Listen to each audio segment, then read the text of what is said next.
Bueno, lo primero de todo es comprender cómo funcionamos ante el miedo. Si el ser humano, si cada uno de nosotros entendemos cómo funcionamos, es mucho más fácil hacer frente a lo que nos llega.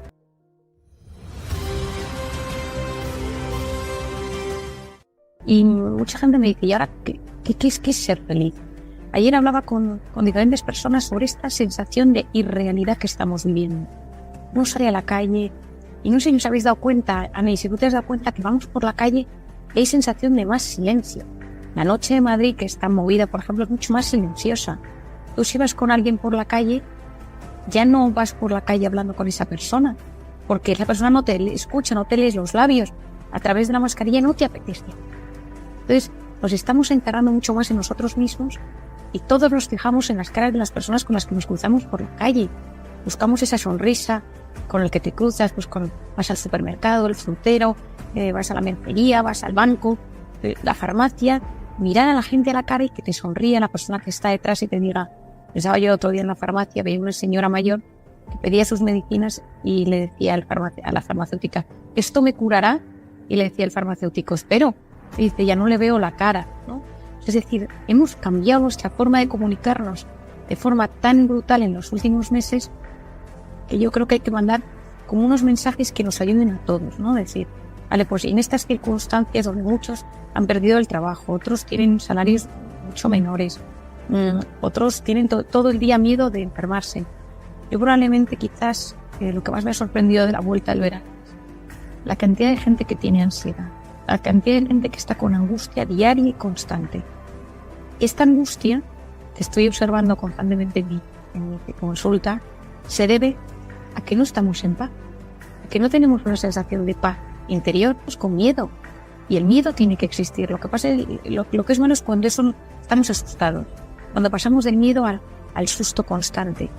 Y el ser humano no está diseñado para vivir con miedo todo el rato. Podemos tener miedo en ciertos momentos y es bueno, porque si no seríamos unos inconscientes.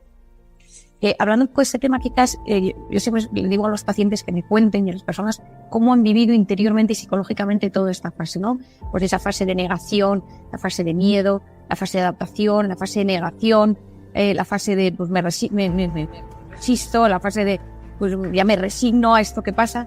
Pero estoy viendo todo tipo de gente, ¿no? La gente que dice, mira, yo es que no quiero ir con mascarilla, aunque sé que es bueno porque me rebelo. Quiero decir, el mundo interior que está surgiendo por todo esto no nos va a dejar indiferentes. Y por eso creo que los efectos físicos del coronavirus son terribles, pero los psicológicos son muchísimo peores. Y a mí lo que me preocupa es que hay que cuidar la mente en estos tiempos, porque si no corremos el riesgo de ser una generación que estemos todos un poquito tocados psicológicamente por este tema. Que a todos de cierta manera no nos deje igual. Y ya no digo nada a los niños vulnerables con sus mascarillas y las personas mayores que viven en un estado de miedo constante. Ani, pregúntame, que querías decirme algo.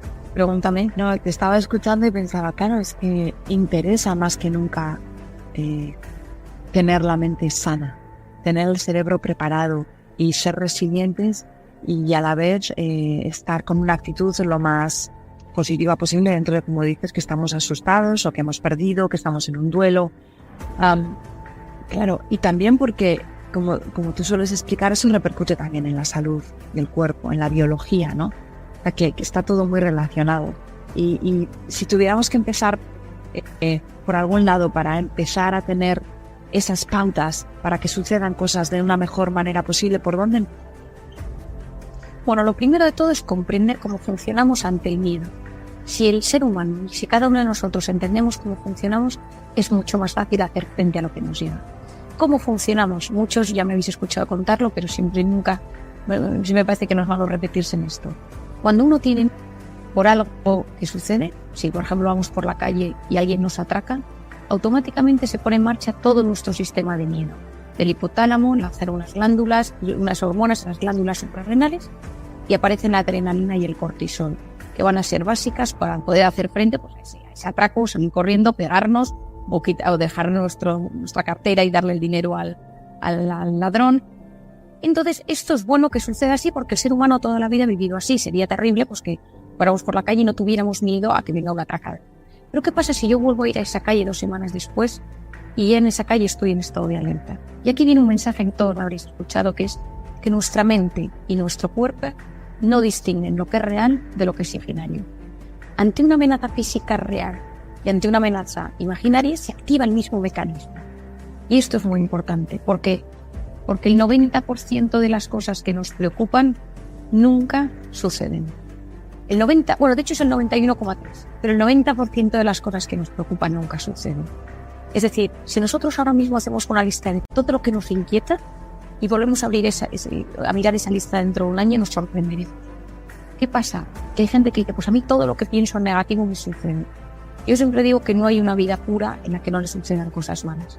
Todo ser humano está librando ahora mismo una batalla en mayor o menor medida en un tema de su vida. Tú, Anne, yo, María, cualquiera de los que nos están viendo a través de las redes. Es decir, no conozco una vida que no esté librando una lucha interna por algo económico, personal, afectivo, de corazón, con los hijos, con la salud. Es decir, todos nos pasa siempre algo. Y el tema es cómo nos enfrentamos a eso que nos pasa. Pero teniendo en cuenta que el 90% de las cosas malas nunca suceden.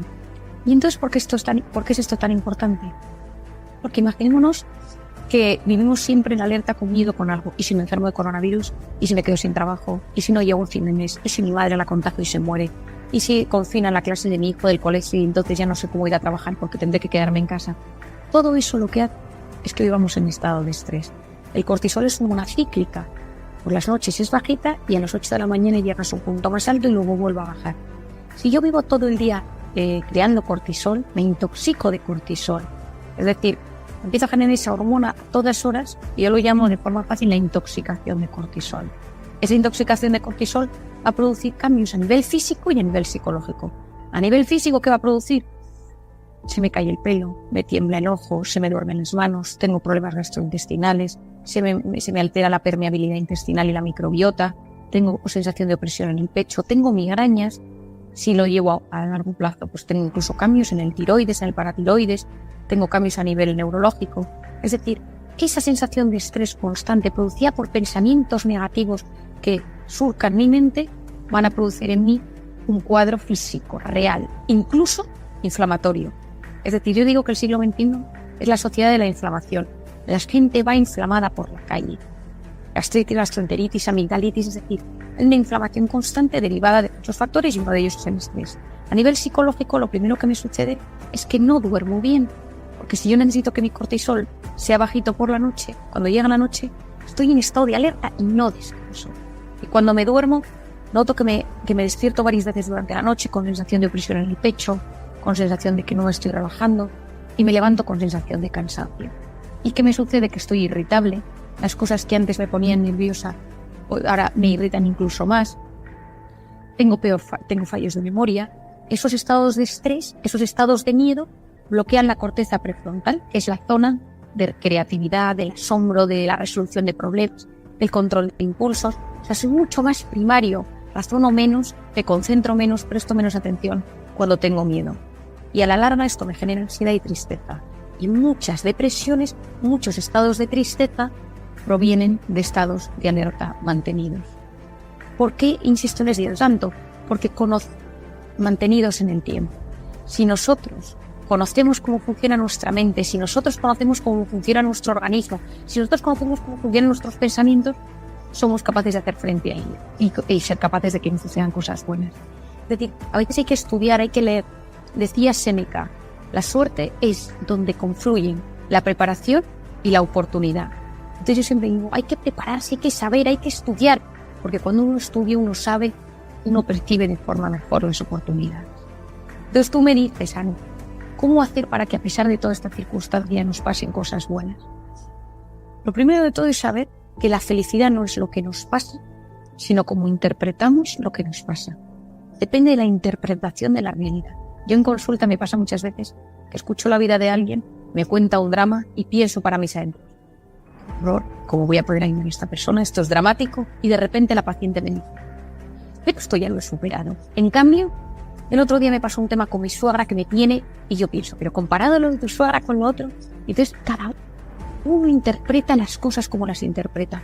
Aquí no le ha pasado que le cuenta un problema a un amigo y el amigo le dice, pues si es una tontería. Es decir, cada uno interpretamos las cosas de una manera. Y esa interpretación es la que va a hacer que activemos el sistema nervioso simpático, ese estado de alerta, o que no lo activemos. ¿Y de qué depende la interpretación de la realidad? ¿De qué depende de cómo interpretamos las cosas? Lo primero de todo, del estado de ánimo. Es decir, si mi estado de ánimo es malo, todo lo interpreto negativo. ¿Quién no se ha visto un día de mal humor y todo le parece mal? ¿Quién no se ha visto un día de vacaciones pasándoselo bien y pues las noticias de la política le influyen menos, las noticias de su trabajo le influyen menos? Es decir, el estado de ánimo. ¿De qué depende? El otro día escuchaba una entrevista que decías tú que un ejemplo claro era que cuando ganamos el Mundial de Fútbol, de repente pues la gente estaba como más animada y podían pasarle cualquier desgracia o se pinchara el coche o tal, que todo lo relativizaba porque el estado era mucho más animado, ¿no? Pues efectivamente, es que, bueno, el fútbol es que, como dice, creo que es Valdano, que el fútbol es un estado de ánimo. Es decir, es que la gente, mucha gente, el fútbol, de hecho, me hicieron una entrevista muy interesante.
Durante el confinamiento, que claro, nos dejamos de tener deportes. Es la primera vez en la que no había deportes. O sea, no nos podíamos enganchar al tenis, al fútbol, al baloncesto, al atletismo. No había manera de tener esa vía de escape, que es el deporte que nos gusta tanto, ¿no? Entonces, bueno, ese estado de ánimo depende. Que ese estado de ánimo depende de cómo duermo. Pero claro, si yo no duermo bien, ¿qué sucede? Que cuando no duermo bien, tengo el cortisol elevado, al día siguiente estoy peor. Que a quién no le ha pasado esas noches sin dormir y mayor sensibilidad. El estado de ánimo depende de lo que son las drogas, las duras, pero también el alcohol. Yo me pregunto mucho a la gente, ¿cómo es tu relación con el alcohol? ¿Cómo estás tú antes de beber? ¿Cómo estás tú cuando bebes? ¿Y cómo estás tú después de beber? ¿Cómo interpretas la realidad cuando tienes el mono de tomarte esa copa, esa cervecita, ese vino? ¿Cómo estás cuando te lo estás tomando y cómo estás el día después? Por otro lado, depende el estado de ánimo de la bioquímica. Claro, estábamos hablando de que el cortisol influye en todo el cuerpo. Si yo tengo una esclerosis múltiple, si yo tengo artritis reumatoide, si yo tengo migrañas, tengo colon irritable, la bioquímica de mi cuerpo influye. Por ejemplo, el colon irritable. No olvidemos que el 90% de la serotonina que yo absorbo en el intestino, ese 90% de serotonina, va luego a mi cerebro, pero depende de cómo esté mi intestino. Si mi intestino no funciona bien, la serotonina que va a llegar a mi cerebro no va a funcionar del todo correctamente. Y la serotonina es básica para el estado de ánimo, para la energía, para la libido, para los impulsos. La hormona básica es la hormona que digo yo del Prozac, para que nos entendamos bien, ¿no? Esa hormona que nos ayuda a estar bien en el día a día. Entonces, el estado de ánimo también depende de la actitud. ¿Qué es la actitud? Tanto se habla de ella. Yo me gusta definir la actitud como la voz interior. Todos nosotros tenemos una voz interior que va comentando la jugada. Me has engordado, últimamente tu pareja no te hace caso, todo el mundo gana más dinero que tú, no me gusta la vida que tengo, mi casa es pequeña, mi madre es insoportable, mi suegro no le aguanto. Es decir, esa voz en off que pensamos que no tiene importancia es una de las grandes mentiras. Esa voz.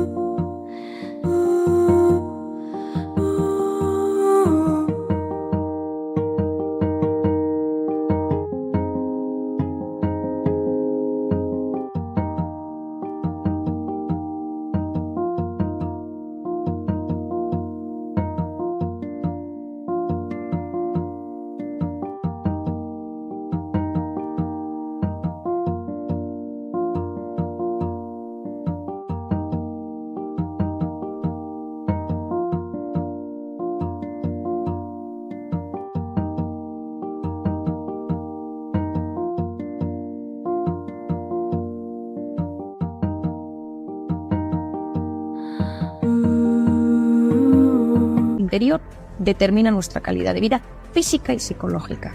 Es decir, quien domina su voz interior, quien es dueño de su voz interior, en esta vida puede tener casi todo asegurado.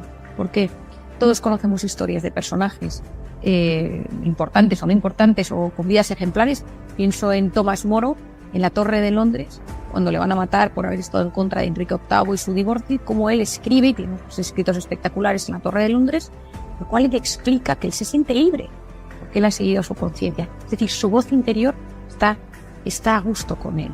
Cuando esa voz interior nos machaca, estás gorda, no te queda bien eso, tu madre no te quiere, tu hermano es un pesado, tu vida. Esa voz comenta constantemente tu vida, esta voz te va deteriorando por dentro. Decía Van Gogh, cuando una voz dentro de ti te diga no pintes, pinta con fuerza y acallarás esa voz. Lo decía Van Gogh, que todos sabemos que tuvo una vida dramática, depresiones y acabó con el suicidio. Es decir, esa voz interior nos ayuda muchísimo. Y yo muchas veces la gente me dice, bueno, ¿y cómo conseguimos dominar esa voz interior? Primero siendo consciente de cómo me trata. Yo siempre le digo, tu voz interior de 0 a 10, ¿cómo te trata? Y hay gente que me dice, no, mi voz interior me trata bien, me trata un 6. Mi voz interior me trata un 2. Y en esa voz interior está la culpa, está la tristeza, está el tema de la alimentación. La alimentación tiene mucho que ver con la voz interior, está el tema del alcohol. Luego, si quieres, Anne, volvemos a este tema. Entonces, la felicidad depende de esa interpretación de la realidad. Decíamos, el estado de ánimo, el sistema de creencias. ¿Qué es el sistema de creencias? Todos nosotros tenemos unas ideas en nuestra mente, unas ideas en nuestro comportamiento, una forma de ver la vida que viene determinada de cómo nos han educado nuestros padres, de cómo ha sido nuestra infancia, de cómo nos han hecho pensar, de cómo pensamos de la vida, ¿no? Es decir, yo siempre doy el ejemplo de, hablamos de Donald Trump no deja indiferente a nadie, y no deja indiferente por un sistema de creencias. No puede decir, pues a mí me parece guapo, me parece inteligente, me parece tonto, me parece maquiavélico, pero no deja indiferente. ¿Por qué? Porque tú tienes un sistema de creencias.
Esto pasa con la política, esto pasa con la religión, esto pasa con los temas morales, esto pasa con casi todo.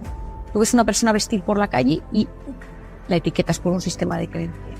Entonces, si tú en la vida consideras que la única manera de ser feliz es que tus hijos tengan una carrera universitaria, si uno de tus hijos te dice un día que deja la carrera, o si tú de repente quieres que tu hijo venga con una novia específica y de repente te trae una novia que no te gusta, aunque esa niña sea estupenda, pues puede ser que tu sistema de creencias quería otra cosa. Si tú tienes la sensación de que tienes que ganar tanto dinero porque es decir, todos nosotros tenemos un sistema de creencias.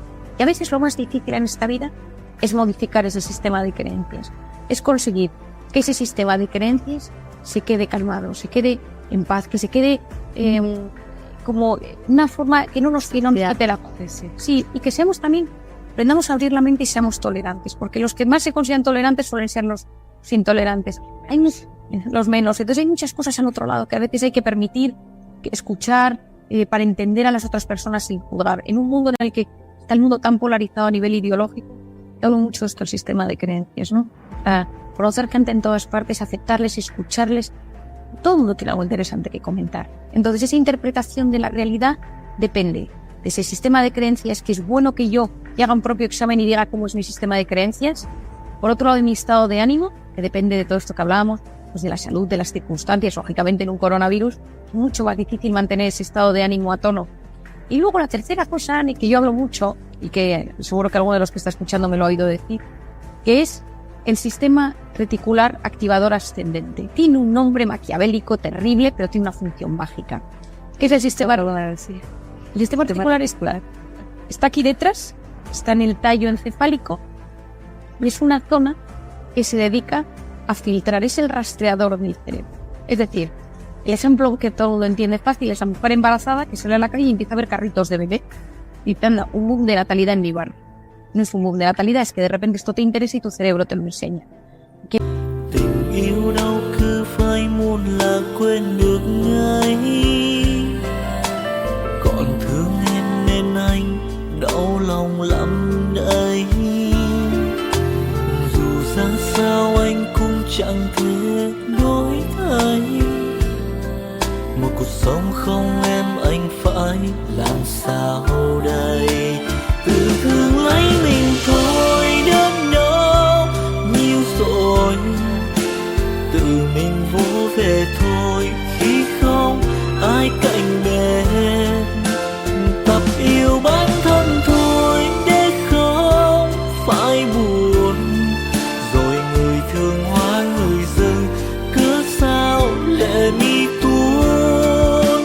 Tự thương lấy mình thôi chẳng ai thay đổi, tự mình cố vượt qua nỗi đau sẽ bối xóa.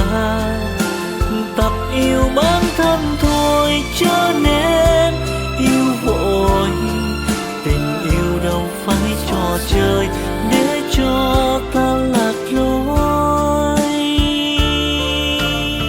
¿Y no le ha pasado que de repente le llaman de una entrevista de trabajo, una empresa, y de repente empieza a ver esa empresa por todas partes anunciada?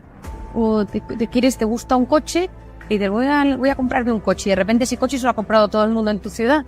O dices, yo hace unos meses mi marido me puso una serie antes del confinamiento y dije, qué serie tan buena, nadie me había hablado de esta serie. Y al día siguiente por la mañana, en la parada del autobús, donde estaba yo en la parada del autobús para subirme, veo en la marquesina el anuncio de la serie. No, pues lo de haber puesto esta noche.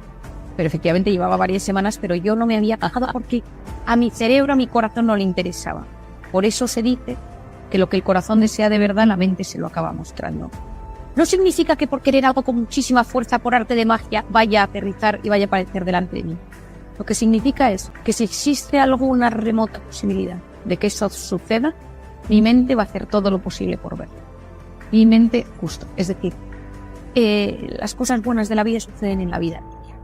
Y si yo activo mi sistema reticular, puedo verlo. Pero para verlo hace falta que sepa que quiero ver. Porque claro, yo tengo una frase que repito mucho, que es que al 90% de la gente que no le pasan cosas buenas es porque no sabe lo que quiere que le pase. Entonces, su cerebro no se lo enseña. Si tú no sabes lo que quieres, ya puedes tenerlo delante, que tu cerebro no lo va a ver. Ane, te cuento una anécdota muy divertida que me pasó con una paciente, y me deja que la cuente porque me parece que es muy significativa. Es una chica que vino a mi consulta hace varios años por ansiedad. Estuve mucho tiempo sin verla y volví un día a volver a mi consulta y me dijo, oye, Mariana, vengo porque lo he dejado con mi novio, y es muy aventurera, la chica, le encanta viajar, trabaja freelance, y salía con un chico muy tímido, muy retraído, que no le gustaba viajar, trabajaba de funcionario en un ministerio y entonces era muy de cumplir su horario. O sea, nunca, ella es muy transgresora, le encanta pues, vivir experiencias nuevas, y el otro era como muy tímido, muy conservador en todo. Y entonces hacía una pareja un poco particular. Yo siempre le decía, mira, yo no entiendo. Entonces un día pues me dice, Marian, lo he dejado con él porque no nos entendíamos. Y me dice, Marian, no hay hombres, estoy desesperada, no encuentro pareja, está todo complicadísimo. Y le digo, pero ¿tú qué buscas? ¿Tú realmente qué es lo que quieres? Y me dice, pues mira, Marian, yo quiero un hombre que me quiera. Digo, no, ¿tú qué buscas en la otra persona? Me dice, mira, Marian, yo lo que quiero, pues ayúdame. Y le digo, mira, tú necesitas una persona que le guste viajar, que le guste conocer el mundo, que tenga ganas de vivir, pues de salir, de esas personas con mucha vida, muy apasionados, que no paras quieta un minuto. Y entonces ella no es de Madrid, se fue de la consulta y se sentó iba en tren de vuelta a su casa, y entonces se sienta un chico a su lado, guapetón. Entonces le mira y ve que el chico abre su ordenador y pone viaje a Birmania y unas fotos y tal, ¿qué visitar en Birmania? Entonces ella empieza como con taquicardia y dice, este me lo ha puesto Marian a mi lado para que practique a ver si realmente este sistema reticular mío lo tengo activado. Entonces me llama desde el tren y me dice, oye, Marian, ¿tienes algo que ver con el chico que está sentado a mi lado? Claro, mira, Una cosa es que yo intente ayudarte y otra cosa es que haga estas cosas. Y me dice, vale. Entonces cuelga el teléfono, se va y empieza a hablar con el chico, ¿no? Y le dice, oye, tú y estos viajes y tal. Y el chico le dice, no, es que yo me dedico a asesorar a agencias de viajes de diferentes países del mundo. Entonces pruebo hoteles, pruebo experiencias y tal. Y entonces ella le pregunta, ¿y tu mujer cómo lo lleva? Y entonces le dice, no tengo mujer porque nadie que siga mi ritmo. Lógicamente, tras esto le pidió el teléfono tal y salen juntos y justo la voy a ver dentro de unos días, ¿no? Entonces ella me decía siempre, Marian, esto del sistema reticular funciona. El ejemplo que os cuento es un ejemplo muy sencillo, pero en la vida cuando uno quiere algo, tiene que prepararse para que eso suceda. Cuando uno quiere algo, tiene que prepararse, tiene que entrenarse, tiene que visualizarlo, porque cuando uno visualiza las cosas se producen cambios en el cerebro. Es decir, esto es, digamos, magia, no, es todo menos magia. Cuando uno tiene ilusión, la ilusión es un abono para el cerebro.